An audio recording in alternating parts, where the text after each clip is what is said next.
Hello to everyone. ये अपना second topic है। इसमें हम कैंडलस्टिक्स को कवर करेंगे। कैंडलस्टिक्स होती क्या है, उनकी एनाटॉमी क्या होती है, उनका मतलब क्या होता है, वो सारा हम देखेंगे। कैसे वो प्राइस को शो करती हैं।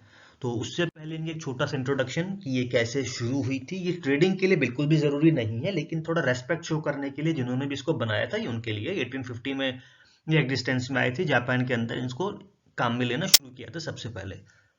आप कैंडल स्टिक्स पे शिफ्ट हो उससे पहले आपको ये जानना है कि कोई भी आपके, मान लीजिए आप ट्रेड करते हैं, तो उस ट्रेड को कोई चीज बाई करने वाला होता है बायर, को उसको सेल करने वाला होता है सेलर। इन दोनों के बीच में जो जो भी ये काम करते हैं, उससे आपको जो प्राइस होता है ना मार्केट का, वो मार्केट का प्राइस फ्लक्चुएट होता है। तो अब इसमें इंपॉर्टेंट बात यह है, जैसे आप यहाँ देखिए कि जो प्राइस के अंदर क्या चेंज हुआ है वो ज्यादा इंपॉर्टेंट है बजाय इसके कि वो क्यों चेंज हुआ है। ठीक है। जब भी मार्केट में पंप होता है या फिर जब भी डंप होता है, तो बहुत से आपको रीजन बताते हैं कि ये इस वजह से डंप हुआ या इस तरह से डंप हो गया। देखिए वो इंपॉर्टेंट नहीं है, वो चीज हो चुकी है। न्यूज की इंपॉर्टेंस है, लेकिन आप उसको ट्रेडिंग से पहले कंसिडरेशन में लेना है। बाद में कोई रीजन है कि ऐसा क्यों हुआ था, तो उस चीज की कोई वैल्यू है नहीं। ठीक है। न्यूज की इंपॉर्टेंस है, लेकिन इतनी नहीं है जितनी आपके जो चार्ट पर आपको चेंजेस दिख रहे हैं वो ज्यादा इंपॉर्टेंट है। तो what is more important than why. Buyers और सेलर्स के बीच में ट्रांजैक्शन हो रहा है, वो अपनी एक्टिविटी कर रहे हैं, वो अपने डिसीजन ले रहे हैं, उससे आपका मार्केट फ्लक्चुएट हो रहा है।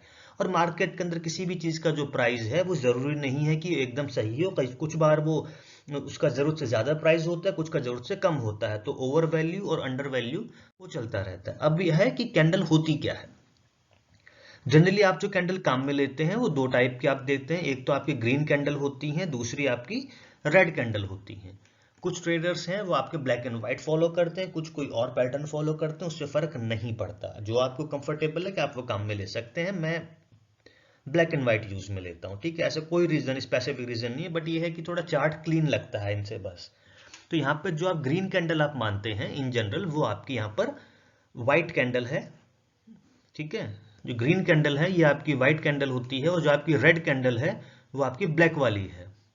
तो ग्रीन का मतलब प्राइस ऊपर गया, रेड का मतलब प्राइस नीचे आया, व्हाइट का मतलब वही ग्रीन वाला है, प्राइस ऊपर जाएगा, ब्लैक मतलब प्राइस नीचे आया है। ठीक है। तो इसको डिलीट करते हैं। अब आप ये देखिए, अब कैंडल के आपके चार मेन पार्ट होते हैं। कौन कौन से। एक तो होता है कैंडल कितने पे ओपन हुई है। आपने आवरली कैंडल लगाई, कैंडल किस प्राइस पर ओपन हुई है, उसका हाईएस्ट प्राइस कितना गया है, उसका लोवेस्ट प्राइस कितना गया है, और कितने पे वो क्लोज हुई है। अगर किसी भी कैंडल का ओपन वाला प्राइस कम है, अगर कम पे तो ओपन हुई है और ज्यादा पर क्लोज हुई है। क्लोजिंग प्राइस अगर ओपनिंग प्राइस से ज्यादा है, मतलब आपका प्राइस ऊपर गया है, कैंडल ग्रीन होगी। अगर वो कैंडल ओपन ज्यादा प्राइस पर हुई है, क्लोज वो कम प्राइस पर हुई है, मतलब आपका प्राइस पहले ज्यादा था वो गिर के अब कम हो गया, तो रेड कैंडल हो जाएगी। तो इसमें क्या है, कैंडल के आपके दो पार्ट होते हैं। एक आपका मेन पार्ट होता है जिसको रियल बॉडी कहते हैं। ऊपर और नीचे जो आपके पतली पतली स्टिक्स दिख रही है ना, ये इनको अलग अलग नाम से जानते हैं। कुछ जगहों पर इनको शैडोज कहा जाता है, कुछ इन पे टेल्स कहते हैं, कुछ इनको विक्स कहते हैं। ठीक है। आप इन्हें कुछ भी कह सकते हैं। तो यहाँ पर हम ये देखें तो ये आपकी ग्रीन कैंडल है, व्हाइट कैंडल है, ये बुलिश कैंडल है, ये आपकी बियरिश कैंडल है। तो यहां इसका ओपन प्राइस था, ये इसका ओपन प्राइस था, ये इसका हाईएस्ट प्राइस था, ये इसका लोवेस्ट प्राइस था, यहाँ पे क्लोज हुई है। तो यहाँ पे जो क्लोज होने वाला जो प्राइस है वो ओपन वाले प्राइस से ज्यादा है, मतलब उसका प्राइस ऊपर की तरफ गया है, तो ये बुलिश कैंडल हो गई। इसके अपोजिट में आपकी बियरिश कैंडल होती है। ये एक आपका बेसिक सा कंसेप्ट है। ठीक है। प्राइस ऊपर गया है तो बुलिश कैंडल बनेगी, प्राइस ओपन होने के बाद वो नीचे आया है तो वो आपकी बियरिश कैंडल होगी। ऊपर और नीचे जो ये विक है, ठीक है, इनको शैडोज भी कहते हैं। इनकी जो एक्सट्रीम पार्ट होता है वो बताता है कि प्राइस आपका कहां तक गया है। ओके। अभी तक हमने जो पढ़ा है ये उसी की थ्योरी है, इसमें ऐसा कुछ नया लिखा हुआ नहीं है, लेकिन हमने फिर भी इसको यहाँ पे मेंशन किया है क्योंकि कुछ अपने व्यूवर्स हैं जिनको हिंदी में उतना अच्छे से कमांड नहीं है, तो एक उनका भी ध्यान रखते हुए हमने जो भी अभी पढ़ा पिछली स्लाइड में उसको यहाँ पर एक्सप्लेन किया है। ये सारे टॉपिक हम ऑलरेडी कवर कर चुके हैं, जैसे कि आपका open price, high price, low and close, OHLC, उनको हम विक कहते हैं, टेल कहते हैं, कि आपका रियल बॉडी वाला पार्ट होता है। बुलिश कैंडल कब बनेगी? जब ओपनिंग प्राइस से ज़्यादा पर वो क्लोज होगी तो बुलिश होगी, ओपनिंग प्राइस से वो कम पर क्लोज होगी तो आपकी वो रेड कैंडल हो जाएगी। तो ये है।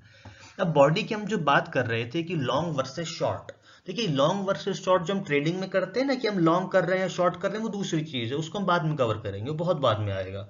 यहाँ पे हम बॉडी की बात करते हैं। कुछ कैंडल का साइज ऐसा होता है छोटा सा, कुछ का साइज बड़ा होता है। तो यहाँ पे ध्यान रखने की बात यह है कि अगर किसी का प्राइस छोटा है तो मतलब उसमें आपका प्राइस में फ्लक्चुएशंस कम हुआ है। अब प्राइस में फ्लक्चुएशन कम हुआ है, इसका मतलब यह है कि बायर और सेलर किसी को ज्यादा एडवांटेज नहीं थी। अब जैसे यहाँ पर है, इधर आपका प्राइस, यहाँ आपका प्राइस ओपन हुआ इस लेवल पे, इस लेवल पे क्लोज हुआ, तो यहाँ पर आपके बुल्स जो थे, बायर्स को ज्यादा एडवांटेज थी, यहाँ पर आपकी ज्यादा एक्टिविटी हुई है। और यहाँ जो आपकी छोटी कैंडल होती हैं वो इतनी डिसाइसिव नहीं होती हैं, वहां पे बुल्स और बियर्स के बीच में बहुत क्लोज फाइट चल रही होती है। ठीक है, तो ये है। तो व्हाइट है, ग्रीन कैंडल, अब जैसे आपको पहले बता दें व्हाइट कैंडल, यहाँ पे हम ग्रीन कैंडल है, तो इस थ्योरी में आपको यही बताया है। अगर आपकी कैंडल का जो ओपनिंग प्राइस है और क्लोजिंग प्राइस के बीच में गैप ज्यादा होता है तो उसकी आपकी जो लेंथ अगर ज्यादा है तो मतलब वहां पर इकोनॉमिक एक्टिविटी ज्यादा है। वो कैंडल अगर आपकी बुलिश कैंडल है तो मतलब वहां पे बायर ज्यादा एग्रेसिव थे। अगर वो आपकी रेड कैंडल है, ब्लैक कैंडल है, या फिर आपने कोई और कलर काम में लिया हुआ है, सेटिंग्स में आप चेंज कर सकते हैं, तो वो मतलब वहां पर बियर ज्यादा एग्रेसिव थे। तो वही हम कहते हैं, अगर आपके जो बायर्स हैं वो एग्रेसिव हो जाते हैं तो ज्यादा बुलिशनेस होती है, तो आपकी इस कैंडल की जो लेंथ है वो इंक्रीज हो जाती है। अगर आपके बियर्स हैं वो ज्यादा एक्टिव हैं तो आपकी रेड कैंडल की लेंथ ज्यादा हो जाती है। और दोनों में क्लोज फाइट है, प्राइस कंसोलिडेट हो रहा है, प्राइस में ज्यादा चेंज नहीं आता, तो आपके इस तरह की कैंडल बनती है। तो जब भी आप मार्केट में ट्रेंड को देखते हैं ना, तो आप ये देखिए कि अगर ऐसी छोटी कैंडल्स ज्यादा बन रही हैं तो मतलब आपका ट्रेंड धीरे धीरे स्लो हो रहा है। ठीक है, ये आप अपना ध्यान रखिए थोड़ा। अब इसी बीच में क्या होता है कि जैसे हमने अभी पढ़ा कि कैंडल में एक विक होती है, जैसे अभी तक हमने देखा कि कैंडल के ऊपर एक टेल होती है, एक नीचे होती है, वो हमने देखा। 99% कैंडल्स में क्या होता है, विक होती है। लेकिन कई बार क्या होता है कि रेयरली, ऐसा हमेशा नहीं होता, रेयरली ऐसा होता है कि हमें ऐसी कैंडल मिल जाती हैं जहां पर कोई विक नहीं होती, कोई टेल नहीं होती, शैडो नहीं होती। उस टाइप की कैंडल को कहा जाता है मोरोबोजू कैंडल। ये ऐसी कैंडल होती हैं जिनके अंदर, सॉरी, ये ऐसी कैंडल होती हैं जिनके अंदर कोई टेल नहीं होती, जिनके अंदर कोई शैडो नहीं होती। ये आपकी बहुत ही कम बनती हैं, रेयरली होती है। मतलब टू बी ऑनेस्ट मुझे तो ये भी याद नहीं कि लास्ट टाइम मैंने हायर टाइम फ्रेम पर ऐसी कैंडल्स कब देखी थी। ठीक है, यहाँ पे सिर्फ इतना होता है कि प्राइस जितने पे ओपन हुआ था, मान लीजिए कि आपकी बुलिश कैंडल है, तो यहाँ पर आपका प्राइस जितने पे ओपन हुआ, ओपन होने के बाद वो एक बार भी नीचे नहीं आया, वो ऊपर तक गया है। और जहां तक गया है वो वहां तक पूरा ही गया है, वहां से वो रिजेक्ट नहीं हुआ है। तो मतलब इस जगह पे आपके बायर्स का पूरा कंट्रोल था, इस वाली में आपके सेलर्स का पूरा कंट्रोल था। तो एज ए कंसेप्ट आप याद रखिए कि ऐसा भी होता है, लेकिन ये रेयरली होता है जहां पर आपकी विक्स नहीं बनती। विक्स को आप शैडो भी कहते हैं, टेल भी कहते हैं। ओके, तो इस तरह की कैंडल को मोरोबोजू कैंडल कहते हैं, जहां पर विक ऑलमोस्ट नहीं होती है। ओके, जैसे पहले वाली स्लाइड्स में हमने देखा कि जो आपकी रियल बॉडीज है वो अगर लॉन्ग है, शॉर्ट है, तो उससे क्या होता है। यहां पर हम ये देख रहे हैं कि जो विक होती हैं ये वाली, ये लॉन्ग है और शॉर्ट है, तो क्या होगा। देखिए यहां पर लॉन्ग विक होने का मतलब ये है कि प्राइस आपका ऊपर तक गया था, प्राइस आपका ऊपर तक गया था, रिजेक्ट होके आ गया, तो मतलब बुल्स को ओवर पावर कर लिया बियर्स ने। यहाँ पर एक इंफॉर्मेशन है, ये अपने उन स्टूडेंट्स के लिए है जो हिंदी को ज्यादा अच्छे से नहीं समझ सकते, तो वो यहां से पढ़ के भी अपना ये टॉपिक क्लियर कर सकते हैं। तो अब आप ये देखिए, जो अपर और लोअर शैडो होती हैं कैंडल स्टिक्स की, वो हमें एक बहुत ही वैल्यूएबल इंफॉर्मेशन देती हैं। ये हमें बताती हैं कि सेशन का हाईएस्ट पॉइंट कहां तक गया है और लोवेस्ट प्राइस आपका कहां तक गया है। अगर किसी भी कैंडल स्टिक्स में आपकी जो लॉन्ग अपर शैडो होती है, मान लीजिए ऐसी कोई कैंडल स्टिक है जहां पर आपकी जो ऊपर वाली शैडो है वो ज्यादा लंबी है और नीचे वाली जो है वो छोटी है, तो इसका मतलब ये क्या होता है कि बायर्स ज्यादा रिजेक्ट हुए हैं। ठीक है, बायर्स ने ऊपर प्राइस को पुश करने का ट्राई किया, लेकिन वो उसको ऊपर तक पुश नहीं कर पाए, वो नीचे हो गया। ओके, तो यही आपका प्राइस का विक का बताता है। तो जहां तक प्राइस आपका गया है वहां तक आपकी विक हो जाती है, फिर प्राइस वहां से रिजेक्ट होकर जहां पर कैंडल क्लोज हुई है वहां आपकी रियल बॉडी की बाउंड्री बन जाएंगी। जैसे हमने अभी यहाँ पर लिखा हुआ है, अगर इसको पढ़ें तो candle stick with long upper shadow and shorter lower shadow indicate that buyers dominated during the session. Okay, long upper shadow है तो प्राइस का जो मूवमेंट हुआ है ओपन और क्लोज से वो बायर साइड में ज्यादा हुआ है, बाद में वो रिजेक्ट होकर आ गया है। ठीक है, प्राइस कैंडल वहां पे क्लोज नहीं हो पाई है, बायर्स अपनी इस पोजीशन को होल्ड नहीं कर पाए हैं।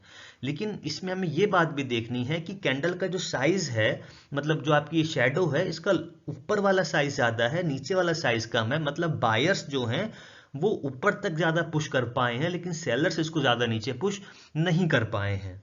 ठीक है, तो इसमें यही बताया गया है कि जैसे कि कैंडल स्टिक आपकी है जिसमें आपकी लॉन्ग लोअर शेडो है, अगर किसी कैंडल स्टिक में लॉन्ग लोअर शेडो है और ऊपर वाली जो शेडो है वो छोटी है, तो इसका मतलब ये है कि वहां पर सेलर्स ने ज्यादा डोमिनेट किया है। ओके, तो इसमें यह है कि बायर्स, मतलब इस वाली कैंडल में सेलर्स ने कोशिश करी प्राइस को नीचे पुश करने की, लेकिन वो पुश नहीं कर पाए, बायर्स बीच में आ गए, प्राइस को वो ऊपर ले गए। ओवरऑल प्राइस में चेंज नहीं आया, आपकी रियल बॉडी है वो छोटी, लेकिन अब विक को देखिए, विक ये कह रही है कि प्राइस को नीचे पुश करने की कोशिश की थी लेकिन पुश नहीं कर पाए। तो ये आपकी लॉन्ग और शॉर्ट का ये होता है। अब बुलिशनेस और बियरिशनेस की जो स्ट्रेंथ होती है वो स्ट्रेंथ भी अलग अलग होती है। कोई भी कैंडल का साइज जितना ज्यादा होता है वो उतनी ही ज्यादा आपकी एक्टिविटी को बताती है। अब आपकी 6 कैंडल है यहाँ पर, ये आपकी फर्स्ट वन है। तो फर्स्ट वन में क्या है, ये आपकी ग्रीन कैंडल है, व्हाइट कैंडल है, प्राइस आपका इधर ओपन हुआ था, यहाँ पर आपका क्लोज हुआ है, तो आपके जो बुल्स हैं वो पूरा कंट्रोल में, वही यहाँ पे लिखा गया है। जो आपकी व्हाइट कैंडल है, एक मिनट इसको डिलीट करते हैं। तो जो आपकी व्हाइट कैंडल है ये है, बताती है कि आपके बुल्स जो थे वो ज्यादा कंट्रोल में थे। सेकंड वाली जो कैंडल है वो इसका अपोजिट है, यहाँ पर आपके बियर्स कंट्रोल में थे। तीसरी में जो है ये आपकी व्हाइट वाली आपकी बुलिश कैंडल है, ये आपकी बियरिश कैंडल है। अब इन कैंडल की बॉडी का साइज कम है, तो इनसे मतलब क्या है कि ये जो कैंडल स्टिक है छोटी होती हैं। अब यहाँ पर बायर्स और सेलर्स में से किसी को भी ज्यादा एडवांटेज नहीं था, प्राइस जहां पे ओपन हुआ था ऑलमोस्ट वहां पे ही क्लोज हो गया है। अब फोर्थ नंबर पर है आपकी ऐसी विक जहां पर आपकी लोअर विक ज्यादा है। ठीक है, लोअर विक का मतलब क्या है, अगर किसी की लोअर शेडो है तो वो ये बताती है कि बियर्स कंट्रोल में थे। एक लॉन्ग अपर शेडो ये कहती है कि आपके जो बुल्स हैं वो कंट्रोल में थे, लेकिन दे लॉस्ट द कंट्रोल और बियर्स आपके दोबारा आ गए। देखिए, अगर इसको आपको कंफ्यूजन हो रहा है तो दोबारा समझते हैं एकदम जीरो लेवल से। यहां कैंडल थी, ये ओपन हुई कैंडल इधर, यहां इस कैंडल का प्राइस ओपन हुआ, ये हाईएस्ट प्राइस तक गया था, फिर प्राइस नीचे तक गया, फिर आपका इधर ऊपर आ गया। तो यहां पर यह है कि सेलर्स ने प्राइस को नीचे पुश करने की तो कोशिश की थी, लेकिन बाद में आपका प्राइस ऊपर आ गया। तो वही है, long lower shadow indicate that bear controlled the part of the game but lost the control by the end and bulls made a impressive comeback. ठीक है, यहां पर सेलर्स ने कोशिश की थी, ये जो कैंडल का प्राइस है आपका, यहां सेलर्स ने कोशिश की थी कि वो इस प्राइस को नीचे तक पुश कर सकें। यहां आपकी कैंडल ओपन हुई थी, यह प्राइस आपका ऊपर तक गया, लोवेस्ट प्राइस आपका ये है, तो सेलर्स ने कोशिश की डंप करने की, प्राइस नीचे तक गया, लेकिन बायर्स ने अपना कंट्रोल हाथ में लिया, ज्यादा बाइंग एक्टिविटी की और ऊपर तक आ गया। तो ये जो विक है, तो सेलर्स ने प्राइस को नीचे ले जाने की कोशिश की, लेकिन नीचे उसको ज्यादा देर तक रख नहीं पाए, प्राइस ऊपर आ गया। ओके, अब इसी वाले में ये आपका है। और लास्ट में अगर आप ये candle as a bearish end हो जाती है तो मतलब आपके जो अल्टीमेटली बियर्स आपके जीत जाते हैं। इस वाली कैंडल में हम ये जो कह रहे हैं ना, ये वाली जो 5th नंबर वाली, नेक्स्ट ये इसका है। अब इसमें अप साइड में कैंडल ज्यादा है, मतलब इसमें जो अप साइड में लॉन्ग विक है, तो इसमें हुआ क्या होगा, प्राइस आपका ओपन हुआ, बुल्स ने इसके प्राइस को ऊपर तक पुश किया, लेकिन इस प्राइस को वो ऊपर तक रख नहीं पाए, प्राइस रिजेक्ट होके नीचे आ गया। यहां पर भी वही हुआ, ऊपर तक पुश करने की कोशिश की, प्राइस ऊपर को रख नहीं पाए, वो रिजेक्ट होकर नीचे आ गया। अब यहाँ ये कैंडल एज ए बियरिश बंद हुई है, यहाँ ये कैंडल एज ए बुलिश बंद हुई है, लेकिन ओवरऑल इसकी जो टेंडेंसी है, जो बुलिश स्ट्रेंथ है, वो बहुत कम है। यहाँ पे विक आप देखिए, ऊपर की तरफ विक ज्यादा है। तो long upper shadow indicates that bull control the part of the game but lost control by the end and bear make impressive comeback. अब बियर्स का कमबैक क्यों हुआ, देखो बुल्स ने प्राइस को ऊपर तक पुश किया, लेकिन उस प्राइस को वो ऊपर तक रख नहीं पाए, प्राइस रिजेक्ट होकर नीचे आ गया। ओके, अब लास्ट है आपका इधर। इसमें क्या होता है कि रियल बॉडी पे जो आपकी विक्स होती हैं, अपर वाली जो विक होती है और जो ये लोअर अपर विक है और लोअर विक है, इनकी लेंथ ऑलमोस्ट बराबर होती है। इसका मतलब ये होता है कि बायर्स और सेलर्स के बीच में किसी को भी कोई भी स्पेसिफिक एडवांटेज नहीं है, दोनों के बीच में बराबर फाइट रही है। तो ये आपकी बुलिश और बियरिश कैंडल्स का था। अब जब भी हम कैंडल देखते हैं तो उस कैंडल के अंदर होता क्या है, देखिए ऐसा नहीं है कि प्राइस लगातार ऊपर लगातार नीचे जाएगा। अब जैसे मान लीजिए आपका ये था, प्राइस आपका इधर ओपन हुआ, फिर वो नीचे तक आया, फिर ऊपर तक गया, फिर क्लोज आया, तो भी आपकी यही वाली कैंडल बनेगी। ये आपका प्राइस इतने पे ओपन हुआ, इतने पे गया। ओके, अब इसको बिल्कुल आसान भाषा में समझे तो मान लीजिए भी किसी भी चीज का प्राइस, आपका प्राइस 100 रुपए पे तो ओपन हुआ, मैक्सिमम वो आपका 105 तक गया, ठीक है, लोवेस्ट आपका वो 90 पर गया। अब आपका जो क्लोज हुआ है, क्लोज आपका मान लीजिए कि 102 पर हुआ है। तो कैंडल कैसे बनेगी, कैंडल हमारी ग्रीन कैंडल बनेगी। प्राइस कितने पर हुआ, ओपन हुआ है 100 पे, तो ये हमारी कैंडल जो है, ये इसका जो हमारा प्राइस है, बेस प्राइस यहाँ पर 100 हो जाएगा। मैक्सिमम प्राइस कितना गया है 105, तो बिल्कुल टॉप वाला पार्ट है वो आपका 105 हो जाएगा। लोवेस्ट प्राइस कितना गया है 90, तो बिल्कुल बॉटम वाला आपका 90 हो जाएगा। और कैंडल क्लोज कितने पे हुई है 102 पे, तो ये आपका 102 हो जाएगा। ठीक है, तो ये हमारी कैंडल हो गई। अब यहां पर जो प्राइस चेंज हुआ है, ठीक है, 100 पे तो चीज ओपन हो गई है। अब ऐसा भी तो हो सकता है कि प्राइस आपका 100 से पहले वो आपका 105 गया, वहां से आपका 102 आया, फिर वो आपकी कैंडल 90 पे क्लोज हो गई। पॉसिबल है ये होना। अब इसकी जगह ये भी तो हो सकता है कि आपकी कोई कैंडल है, उसका प्राइस 100 रुपए पे तो ओपन हुआ हो, उसके बाद वो 90 पर गया हो, 90 से वो 105 पर गया हो और बाद में वो आपका 102 पे बंद हो गया हो। पॉसिबल है। इसके अलावा वो आपका ऐसा भी हो सकता है कि आपका जो कैंडल का प्राइस था वो मतलब 100 पे ओपन हुआ हो और 100 पे ओपन हुआ आपका, 100 पे ओपन हुआ, उसके बाद वो आपका डायरेक्ट 105 पर गया, फिर वो आपका इधर 90 पर आया, फिर 102 पे क्लोज हो गया। तो जर्नी आपकी यही रहेगी कि प्राइस 100 पे ओपन हुआ, 102 पे क्लोज हो गया, 105 आपका हाईएस्ट था, 90 आपका लोवेस्ट था। लेकिन इन पॉइंट्स के बीच में प्राइस की जर्नी कैसे हुई है ना, वो आपको कैंडल स्टिक से पता नहीं चलता। पैटर्न आपका ऐसा भी हो सकता है कि हाँ 100 रुपये पे ओपन हुआ, फिर वो उसके बाद 90 पे गया, उसके बाद वो आपका 105 पे गया और बाद में वो 102 पे बंद हो गया। वो आपका ऐसा भी हो सकता है कि 100 पे ओपन हुआ, फिर 105 पे गया, फिर वो आपका 90 पे गया और फिर आपका 102 पे बंद हो गया। तो कैंडल के अंदर प्राइस कैसे चेंज हो रहा है ना, वो हमें इस कैंडल स्टिक या बार चार्ट से पता नहीं चलता है। ठीक है, तो ये हमें जो कैंडल स्टिक नहीं बताती है।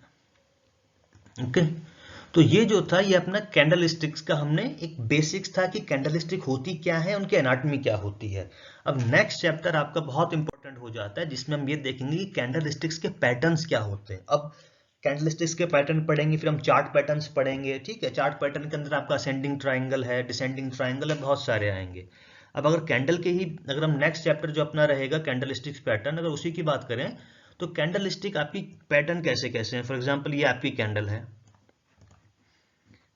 ये आपकी कैंडल बनी, ठीक है, ये आपकी वाइट कैंडल। अब इसमें सॉरी ब्लैक है, ये दिखेगी नहीं तो इसको थोड़ा ग्रीन में ले लेते हैं। ओके,